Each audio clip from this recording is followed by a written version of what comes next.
welcome to the Earth Feels podcast. I'm Rose. And I'm Christine. Welcome to Earth Feels, the podcast for people feeling overwhelmed by the endlessly gloomy climate news. Where every week we have soul-based conversations about climate change and explore the idea that climate change may be happening for us as much as it is happening to us. If you are ready to shift your focus and secure the future for our kids and our grandkids, then this is the podcast for you.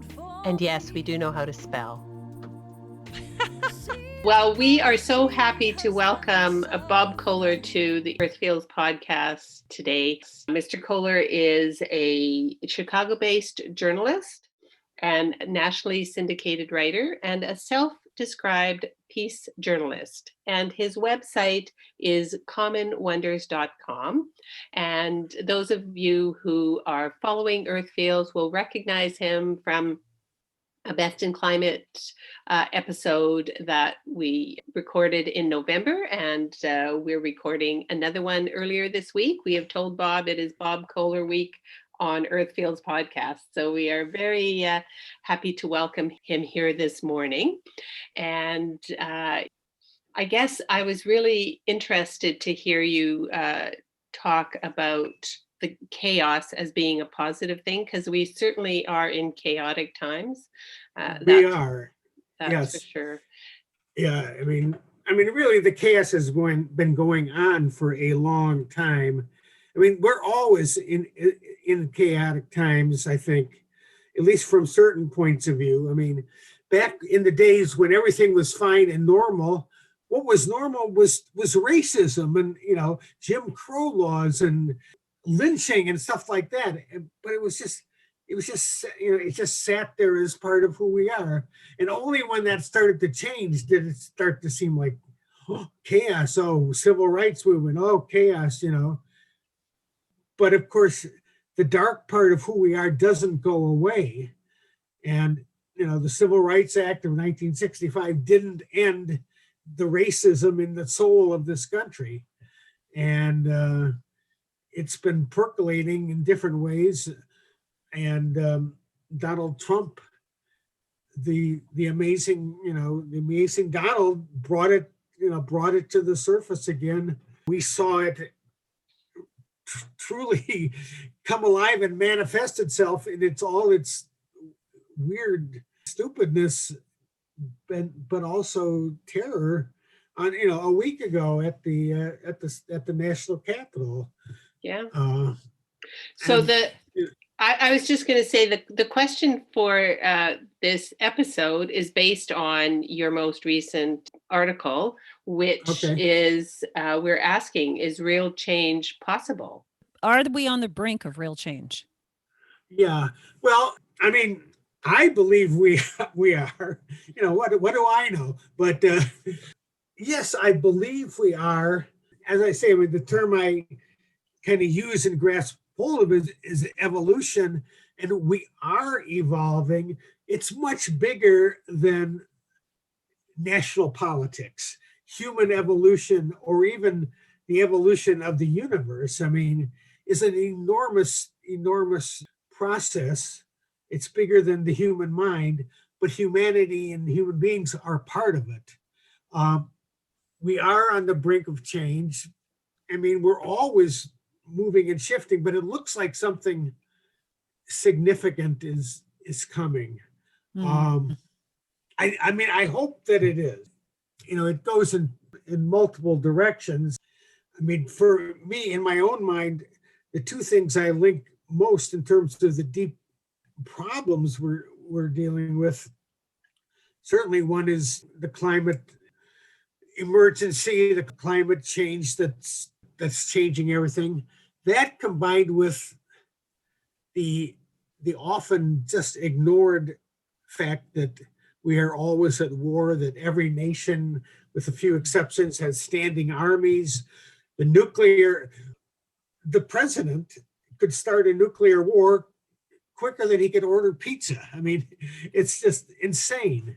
And what about in the context of the coronavirus as well, I know drawn the line between the fact that the coronavirus doesn't respect national borders, and that neither does climate change. And so this is, and Rose and I have talked about this, how this is where we need to move to. And the coronavirus is teaching us a lesson that we are truly connected in. And that's, yes. And when you talk about evolving, is that what you're absolutely referring to? Yeah. I mean, yeah, we have broken our planet up into all these shards of shattered glass. They're called nations, with all these borders. Now, I don't disrespect the, loving and caring for where you live and, what you're a part of and feeling a part of something,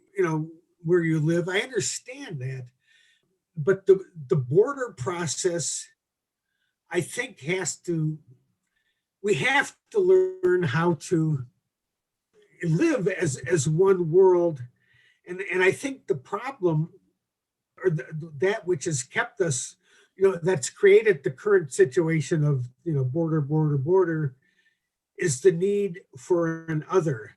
We gather and solidify, live in solidarity, because we're surrounded by the other, this enemy or that enemy, and that unites us as a people. But we need the other. So this is where I believe the evolution, the social, cultural, and spiritual evolution has to move beyond the need for an other. Well, and don't you think that comes into the destruction of the planet too? Because we as humans feel like we have dominion over everything. We're not sharing the planet. We're raping the planet. Absolutely. Yes. The whole dominion thing is deeply problematic. I mean, I believe from what, how do I know what, Indigenous people think and believe? And yet, from what I have been able to grasp in my readings, we were connected to the circle of life, and then we broke away from it and created this thing called civilization, which is founded on war and all that. We have to now move, which I look at as kind of the adolescence of humanity. Or maybe it was necessary for us to grow up and break away and stand on our own and go, we're human beings. We dominate. And now we are at the point where that ain't working out. We can see the destruction that we've wrought. And so yes, awareness. How do we move forward now that we know what we've done, now that we can see what we've done? Well, we can't be in denial of it anymore. Yeah. Well, the only way to move forward, term awareness, it takes everybody who is moving into awareness to make that their purpose, to spread the awareness, as you're doing with, your website, as I'm trying to do with my writing. And I believe America, I believe the world, that awareness is spreading. It's not always clear that it is. It's not obvious news, News is still, if it bleeds, it leads kind of thing, and so all the problems feel like news, but there is change, and it's happening. And I believe at some point awareness will become large scale, and suddenly everyone will start saying, yes, this is the world, we're moving beyond it. Yes, I don't know if you're familiar with Bruce Lipton's work. He's an evolutionary biologist, but who writes Biology of Belief. And I can't remember the name of his book, which is specifically targeted to the fact that there is this chaos. And but evolutionarily, he talks about that evolution doesn't ever, he said, we get the impression that it's incremental, but actually it happens when a change happens. It's a big change, like going from the sea onto the land. That's a huge change. And he posits that what may well happen, because there's no guarantee, right? We all have to show up, and we all are doing our best, and that's all we can do, is sort of do also some releasing around expectations about what's going to happen. But if we show up and do what we can, and where was I going with this? That is what could well happen here, that the shift will be dramatic and quick when it happens. And it could be Barbara Hubbard. I can't Barbara remember. Marks Hubbard. Thank you. Oh yeah, right. Okay. She talks about, and other people as well, but specifically here talking about the caterpillar changing into the butterfly. That cocoon is pretty mucky, messy and not pleasant. And so both she and Bruce Lipton are saying that's where we are now. So yeah, I operate on feelings a lot, and it feels like we really are on the threshold now. Maybe it's because the chaos is so exacerbated. It's just huge, and every day you wake up and you go, okay, it's with horror, kind of like, what's going to happen today? But there is there's a hopefulness. It feels like things are changing. The conversations I have with people these are conversations we've never had before, because everything was under the surface before. Right. And now, right. and now it's all, thanks to Donald, it's all got a spotlight on it, right? It's like, here it is. Right. You never talked about racism before. Well, let me show you what it looks like. Even the Capitol last week, right? If we know, and as a white woman, you're a white man, Christine's a white woman, we know that if those had been Black people showing up at the Capitol, oh my God, it would have been they would have been mowed down. Oh, so absolutely. There it is. It's in your face. You can't deny it anymore. And it's that kind of awareness that makes everything change. I'm getting goosebumps as I'm saying this, but I so fervently believe that it's almost like it has to come to this, because otherwise people don't wake up. People are in denial. Right. Yeah. I mean, people still take the words of George W. Bush. We go to war, you go shopping, Yeah. I mean, I believe that. I'd forgotten about that. Yeah. The problem with the United States of America is that it has morphed into consumer culture and a spectator nation. You go off and you take care of your little life and blah, blah, blah. And the politicians, take care of all the big stuff. And we go on and, those are bad people over there. We'll go to war, but don't worry, just go shopping. We'll take care of terrorists out there, and we'll wage our wars against evil and all that, but just go shopping. And well, it's consumerism that keeps us consumerism keeps us afloat. And we've operated as if a democracy is not, you don't need to be engaged to have democracy. Right. It's just the politicians will take care of that. We don't really need to be engaged. We have our freedom, but we don't really have to work towards it. Yeah, the founding fathers took care of that way back a couple hundred years ago. They fought the British. They won. Now it's not, now we can relax, like it's not an endless process of, Well, I'm just going to say I'm a Canadian. So, and I know in Chicago, you're pretty close to us. And I was going to make the joking comment that right now, I understand the need to think beyond national borders, but right now up in Canada, we're kind of glad that there's a border between you guys and us. Some of us would kind of like to see that border redrawn. Yeah. That's right. No, I grew up in Detroit, so I was even closer to Canada. Indeed. One little trip across the Ambassador Bridge, and we were in. Yes. So well, that's probably why you turned out to be such a fine person, Bob. Probably. That's right. Now, Rose, you had a quote from one of the articles that Bob wrote recently that you wanted to to highlight? Yeah. Okay. Remember? So, and this article and it's that Christine read just recently of yours, not today's, but it is called Embracing Ecological Realism.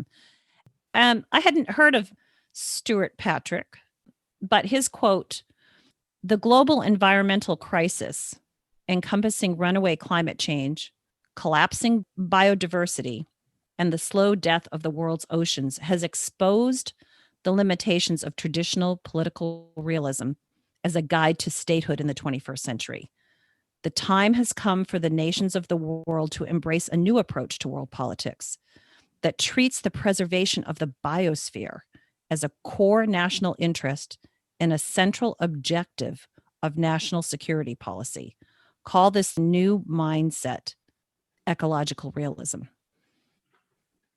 So I'm fascinated by that because it seems, again, it's that awareness of wherever you go, there you are. And we've decided that, or we've seen this light shining on all the damage that we've done by political realism.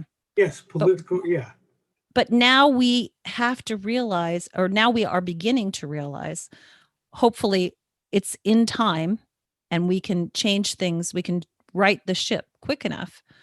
But we need to be looking at, we need to be changing what our priorities are in order for survival. Right. Yes, absolutely. I mean, yeah, I was not familiar with Patrick Stewart either, but I came upon, his essay, and it just so spoke to what I was trying to write about. And I went, "Oh, thank you so much." And another quote from that essay of his that I thought really explained things well was, "We're used to, when there's a threat, there's a threatener. There's the enemy or the bad person out there that's coming after us." He describes the whole ecological danger that we're in as a threat without a threatener. We're the threateners. Yeah, right. We're our own threateners. Yeah. So, are we going to go to war with ourselves? It's not about going to war. It's about maybe going to peace, if that's a term, but it's not a term we even understand. It's beyond comprehension. Well, how do you fight a problem without going to war against it? And you look at, everything that we wage war on, our war on cancer, war on drugs. I mean, war is this metaphor for every problem. All war does is create more war. War just, throws the world into continual chaos. Destruction. Peace does not come from war, So I want to follow up because you have a book that's called Courage Grows Strong at the Wound. And I noticed that Marianne Williamson wrote an introduction. And so I would say that's probably one of the ways you overlap with Ms. Williamson, is that she's very much, when she was running president, she talks about having a Department of Peace.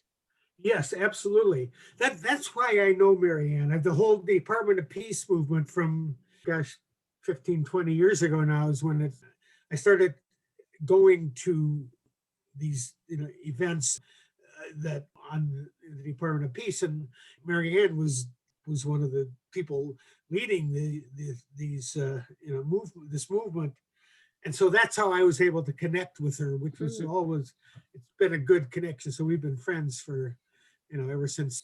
So do you want to tell us a bit about your book? Do we have time for that, Rose? Well, if you're sure. I think so. I mean, basically, the book has now been out for about 10 years now. It's a collection of columns and essays. I mean, as I have described it in the past, it kind of is it sort of goes from the personal to the political. And so much of the book is quite personal.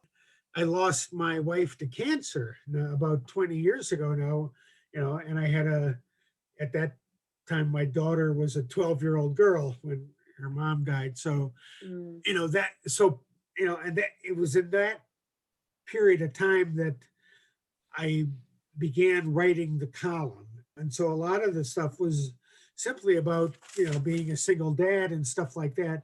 So the book kind of moves from, like I say, from the personal to the political, and it kind of shows my journey into what we've been talking about, embracing our own awareness and then trying to help spread that awareness, contribute to the collective consciousness. That's another thing that I think of a lot.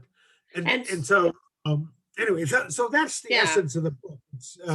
And we've been talking about evolution, and it sounds like the book is kind of reflecting your own evolution over the years from. Yes. Okay. Well, and I was struck by, because I have a book as well, but it's about climate change. But in it, I quote Jeanette Winterson. I don't know if you're familiar with her, but she talks about from the wound is the gift.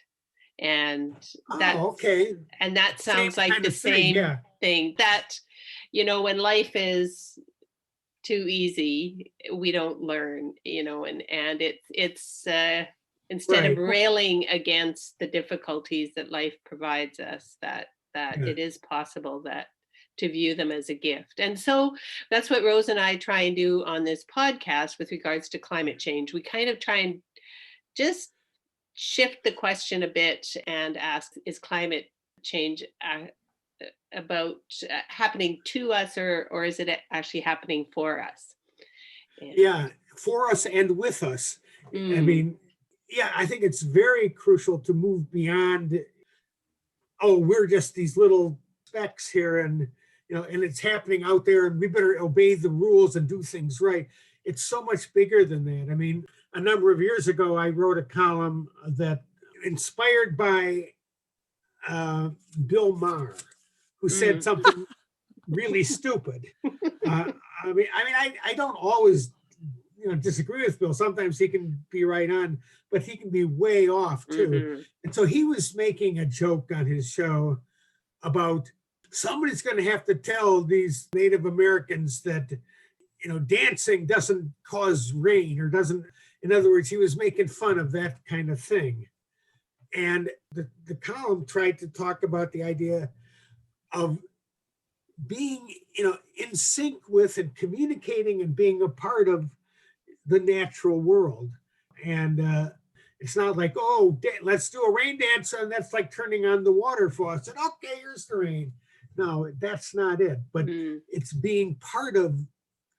And I really think this is what we have to figure out how to do. We are so caught up in, in the world that we live in, as all of us are. And I certainly am, I start in my car and drive and blah, blah. I do all the things that are problematic, as well as try to move beyond them.